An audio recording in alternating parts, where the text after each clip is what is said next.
In today's video, I'm going to teach you how to use Apollo.io's buying intent data, an essential tool for identifying and targeting potential customers who are most likely to engage with your business. This process will help you strategically align your outreach efforts by prioritizing leads demonstrating a strong buying intent. So, let's dive right in and explore how you can leverage this feature effectively.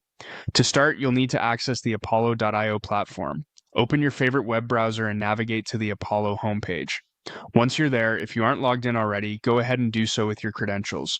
You're now ready to harness the power of buying intent data. The first step is to click on the People tab at the top of the homepage. This option lets you view a list of potential leads or contacts associated with your account. Alternatively, if your focus is on identifying companies with significant buying intent, you might want to click on the Companies tab instead. This choice depends on whether you plan to target individuals or companies in your marketing strategy. Now, with your People or Companies page open, direct your attention to the Buying Intent menu. You can find this feature prominently displayed, designed to filter your results based on the tracked interest levels, allowing you to prioritize your outreach accordingly.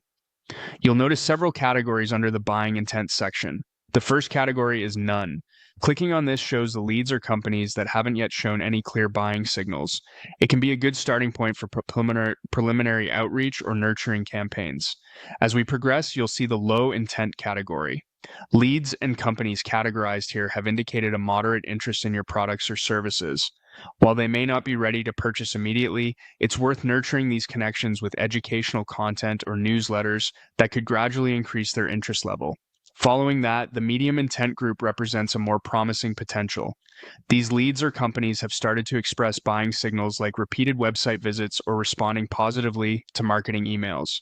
Engaging with them through personalized offers or direct communication might convert their intent into actual sales. Lastly, you'll want to focus on the high intent category. These are your hottest leads, individuals or companies that have shown clear signs of interest, like adding items to a cart or frequently interacting with your sales team. Prioritize reaching out to them with tailor-made proposals or consultations. They're likely considering a purchase soon, and a well-timed interaction could seal the deal. By systematically exploring these categories on Apollo.io, you can significantly improve the efficiency of your sales and marketing efforts. Remember, understanding and acting on buying intent not only accelerates your sales cycle, but also ensures you're addressing those with a genuine need for your product, improving your chances of success.